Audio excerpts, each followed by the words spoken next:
Hey, good afternoon, everybody. Great group. It's wonderful to be here with you all today. I do want to thank you all for joining us here at the Commander's Corner at LANPAC, and I want to thank the AUSA and USERPAC and all the folks that have made this opportunity possible this afternoon. As was noted, I am the Commanding General of the 18th Theater Medical Command, or TMC, and we are the U.S. Army Pacific's Medical Theater Enabling Command.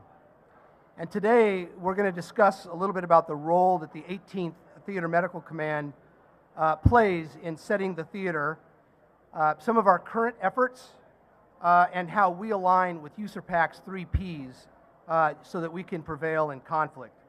Before I begin, I do want to introduce my Sergeant Major, Command Sergeant Major Jennifer Francis. Thank you, sir. So good afternoon, ladies and gentlemen. It's an honor. It's an honor to highlight how Army medicine contributes to the campaigning in the Indo-Pacific. But before we get started, let's watch a video to gain insight into the 18th Theater Medical Command. Thank you, sir. From natural disaster zones to areas in conflict, the 18th Theater Medical Command sets the theater to support and safeguard a free and open Indo-Pacific. We offer scalable, tailorable, multifunctional, and enduring health service support and force health protection and command and control across the vast Indo-Pacific region. We synchronize medical land power forces to facilitate patient movement, deliver health service support and force health protection, and integrate medical force flow plans.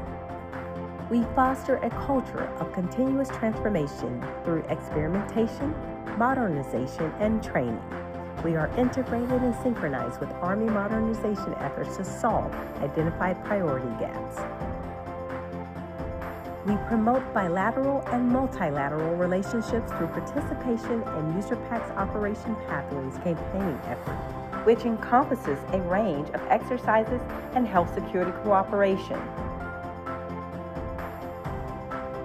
We work to expand the medical supply chain capabilities west of the IDL through joint theater distribution centers and Army preposition stocks to ensure strategic assets are readily available to support operational requirements.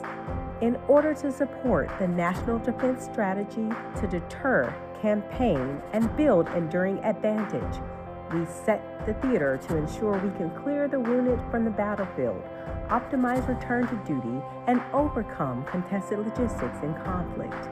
We are the 18th Theater Medical Command. All right.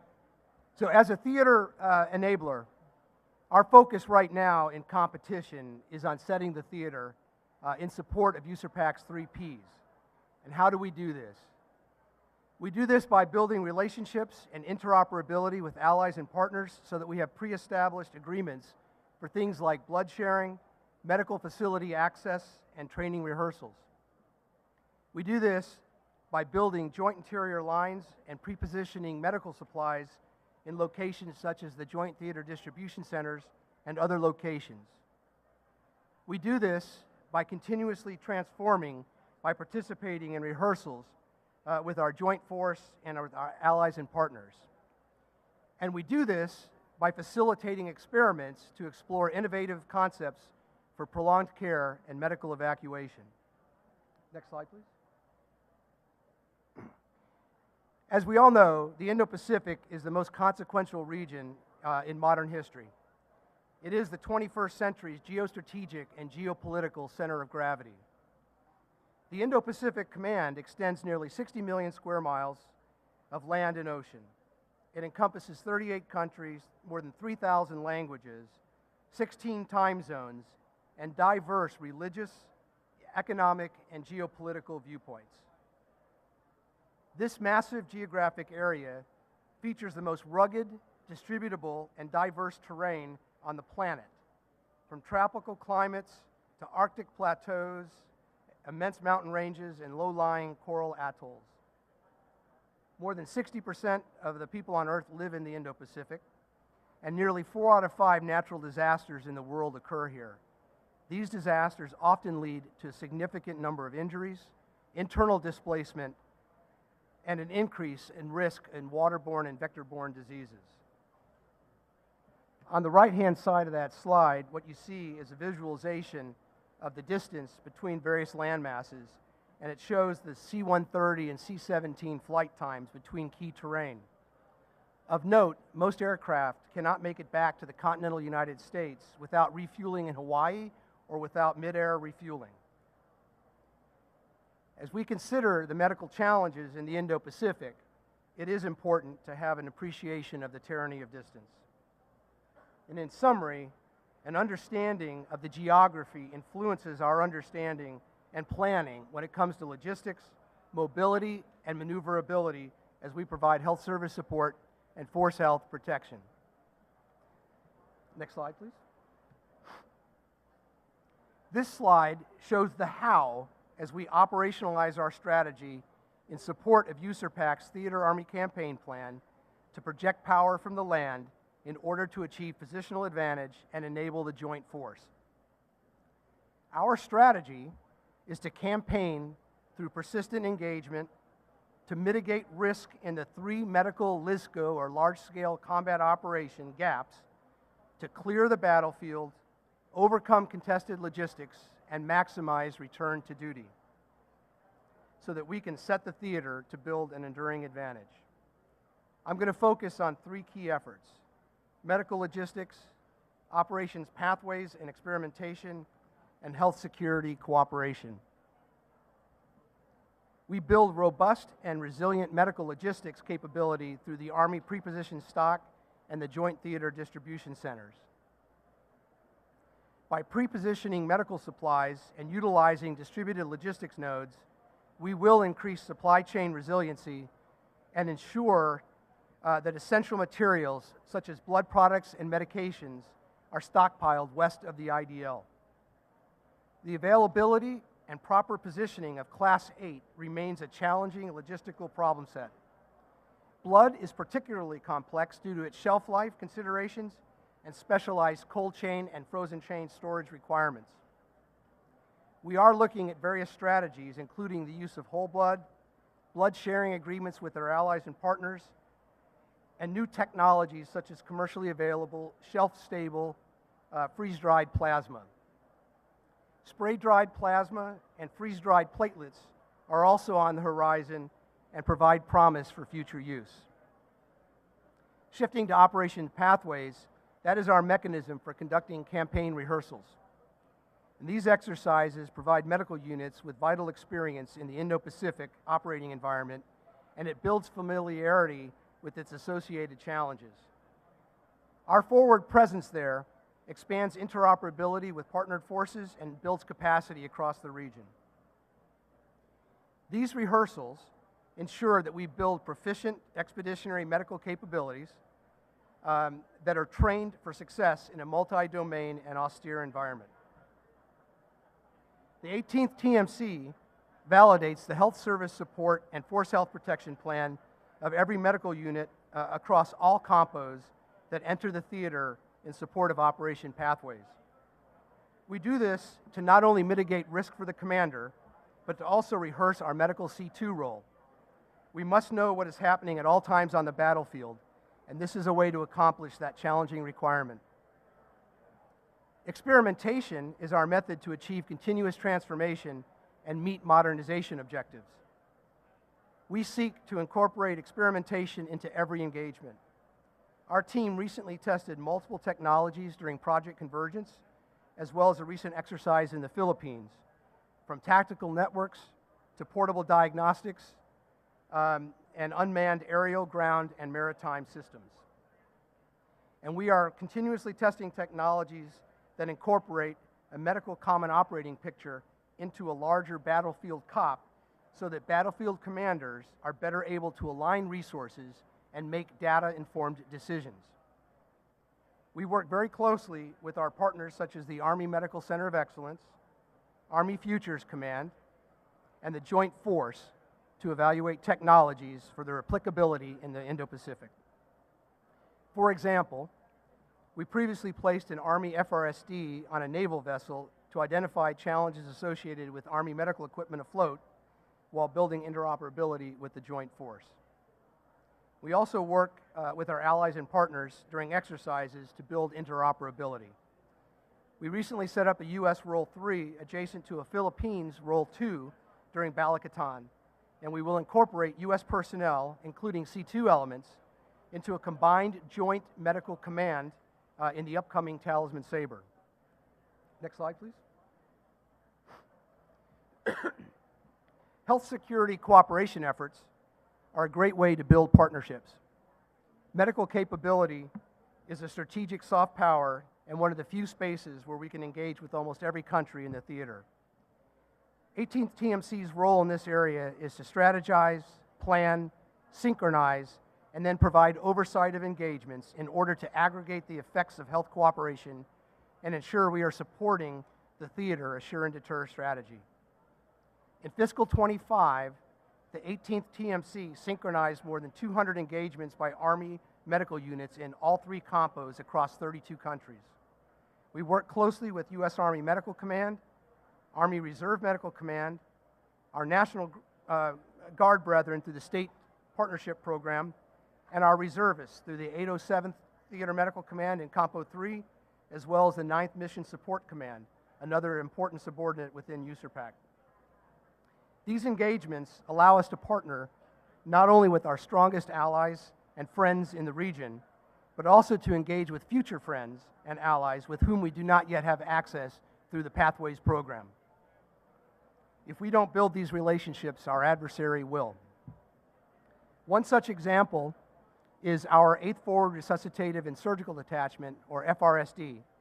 They recently undertook a health security engagement in Port Moresby General Hospital in Papua New Guinea to build trust, demonstrate combat credible capability, and counter our adversary's information advantage. There, the FRSD built readiness through high-volume trauma cases and prolonged care in a resource-constrained environment. The team integrated into the emergency department, the ICU, and the operating room, gaining experience in an environment similar to what we might find in LSCO. Another example is the Reserve Component's 759th FRSD. Their surgical teams and teams from partner nations provided surgery and medical care for remote indigenous populations in Paraguay. U.S. and partner personnel utilized the U.S. FRSD equipment to develop a field expedient OR to provide general surgery, ER, and ICU care to the local population. The team treated numerous ER patients and led or assisted in complex resuscitative surgical procedures to include life-saving surgery for a victim of a machete attack. And this engagement strengthened diplomatic relationships, offered training opportunities for a partner that had lower volumes of penetrating trauma, and provided training experience and validation for U.S. personnel in an austere and resource-constrained environment. Next slide. So this slide highlights topics that I've addressed and how we are mitigating risks in the medical dilemmas. I will conclude with how we will prevail.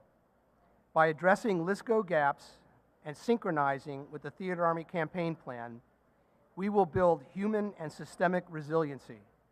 We will medically set the theater, and we will be ready to prevail in crisis or conflict. We are building joint interior lines and increasing human, procedural, and technical interoperability with the combined joint force. Sergeant Major Francis and I appreciate the opportunity to share some of the efforts of the team from the 18th Theater Medical Command. We're very happy to take any questions that the audience may have. Thank you.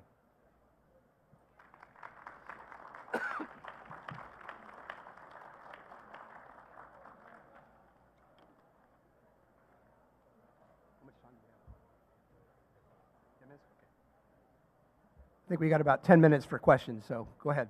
Sir, Yes, ma'am. Colonel Eccleston, 29th Hospital Center Commander, and the commander of the only Role 3 in Indo-PACOM from an active duty perspective. My question is, what are the decision points and triggers to utilize the pre-positioned stock, specifically here in the Philippines? So those are, as we develop the JTDCs and mature the ability of the downloaded APS to be available, those are some of the issues that we are actively working on. Not going to get into necessarily the operational considerations of some of the trigger points, but what I will say is the goal is to have as much pre-positioned equipment, Class 8, in the right place, fully serviceable and ready to be used in the event of crisis and conflict. We saw the tyranny of distance slide earlier, and so you have, what we talk about is, you know, if it's not there, it's not going to get there, or at least it's not going to get there when we want it, right? And so the goal is to get as much stuff that we need in the right place so that should we need it, it will be ready. Hope that gets at it a little bit.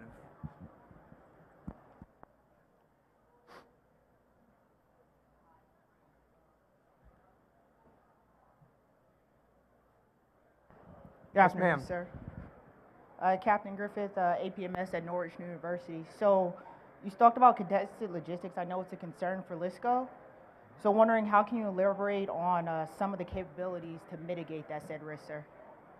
Yeah, sure. So touched on some of them, but some of those capabilities include like the Joint Theater Distribution Centers, some of the blood products that we're either stockpiling or some of the new technologies that we are experimenting with to include new ways to ship and store with passive cooling of those blood products, ensuring that walking blood bank capabilities are in the right places, working with our partners in the DHA to look at life cycle of the equipment that's out there now. As you know, frozen red blood cells, for example, need to be deglycerolized. That takes time, takes equipment, takes personnel. That personnel, that equipment, that stockpile, again, needs to be in the right place and be available. And then we already talked about the freeze-dried plasma, but there's other things out there on the horizon that are potentially lighter, easier to store, similar shelf life, so that we can push blood to the point of injury and the point of need when needed. Other things that we're looking at are things like the unmanned aerial systems for resupply and for use in potentially in CASEVAC. So lots of things going on in that area. Thank you.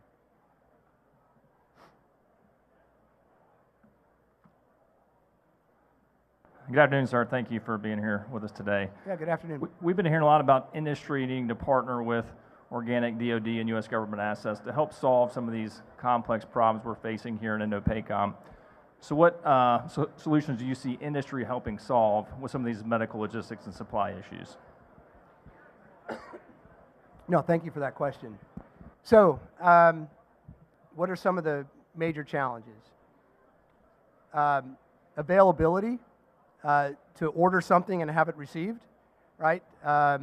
Supply chain resiliency, pre-positioning stockpiles, whether CONUS or preferably west of IDL in the right place, advanced additive manufacturing capabilities where appropriate,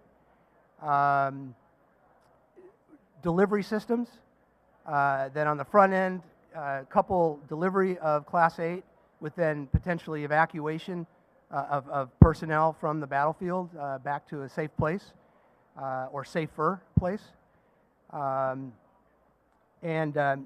Those LISCO gaps that I talked about, the evacuating from the battlefield, overcoming logistics and all that means, both Class 8 Alpha and Bravo, and then maximizing return to duty. There's the ability to have the information flow with the patient from point of injury all the way back through echelons of care and keep that information intact and provide it in a timely fashion to the medical C2 who can then incorporate it into the overall cop for the battlefield commander for predictive logistics, for knowing where the patients are, for knowing where the capabilities are, knowing how to align those limited resources. We know we're not going to have enough.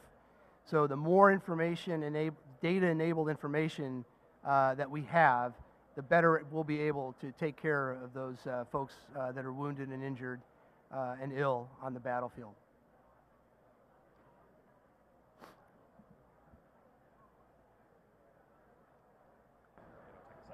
Good afternoon, sir. From industry, what, Afternoon. if anything, is being done with the use of telemedicine or remote medicine in the whole AOR?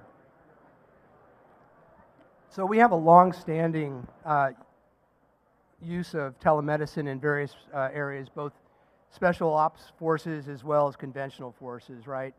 And so, and we have the virtual medical center that the DHA has.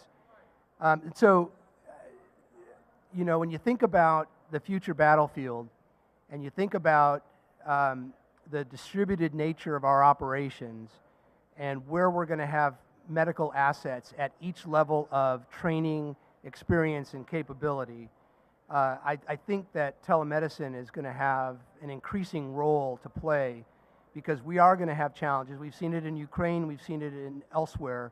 We're going to have significant challenges of clearing the battlefield. The whole golden hour requirement that we've had forever in OEF is going to be a significant challenge. And so the more information enabled, the data-driven decision-making, both algorithmic and AI-driven, as well as live person on the other end, when you have those comms available, is absolutely critical. And then the ability to document it all, have it flow through so that we know what's going on, and then again, as I mentioned, feeding all that information to a common operating picture. But getting back at the base question, the ability of telehealth is simply going to go up. The requirement for it is going to increase in the future battlefield.